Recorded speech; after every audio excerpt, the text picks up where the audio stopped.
వరి పంట దిగుబడిలో అత్యంత కీలక దశ పిలక దశ అని మనం చెప్పుకోవడం జరిగింది. మరి ఇటువంటి పిలక దశ వచ్చేటప్పటికి పిలకలు రావటం స్టార్ట్ అయ్యేటప్పటికి ఊడ్చి 20 రోజుల నుంచి మనకు పిలకలు స్టార్ట్ అవ్వడం జరుగుతుంది. కాబట్టి ఈ 20 రోజుల సమయం లోపల రెండు కోటాల ఎరువులు రైతు సోదరులందరూ కూడా పూర్తి చేయడం జరుగుతుంది. మరి ఇలా చేసినప్పుడు పంట ఊడుపు టైంలో మనం 2 సెంటీమీటర్ల నుంచి 5 సెంటీమీటర్ల వాటర్ వరకు కూడా మనం ఈ వరి చేలలో వాటర్ని యాజమాన్యాన్ని చేస్తూ ఉంటాం. ఇలా యాజమాన్యం చేస్తూ 2 కోటాలు ఎరువులు 20 రోజులు పూర్తి అయ్యేసరికి మనం 2 కోటాలు ఎరువులు వేయడం జరుగుతుంది. ఇటువంటి సందర్భంలో ఏమవుతుందంటే మనకి వాటర్ ఉండటం వల్ల మనకు సూర్యరశ్మి నేలకు తగలదు.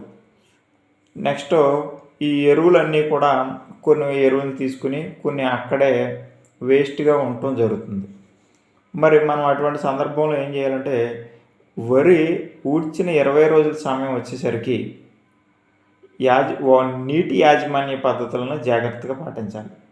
మనం 2 సెంటీమీటర్లు లేదా అంతకంటే తక్కువ నీటిని మనం 20 రోజుల వరి పంటలోకి వచ్చేసరికి నీటి యాజమాన్యం పద్ధతి ప్రకారం 2 సెంటీమీటర్ల కంటే కూడా తక్కువ వాటర్ ఉండేలాగా బాగా మన లాంగ్వేజ్లో అక్కడక్కడ వాటర్ ఉండేలాగా మ్యాక్సిమం నేల కనపడే విధంగా ఒకసారి ఆ నీటిని తగ్గించగలగాలి.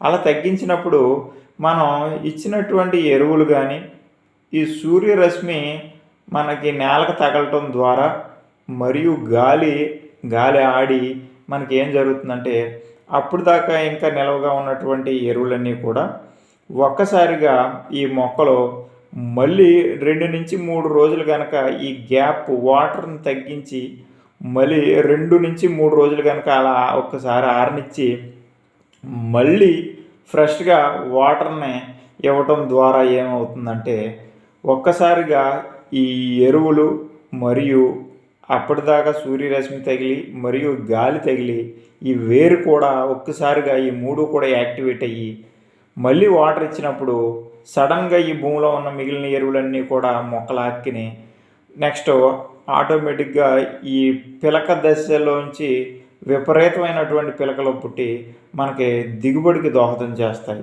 కాబట్టి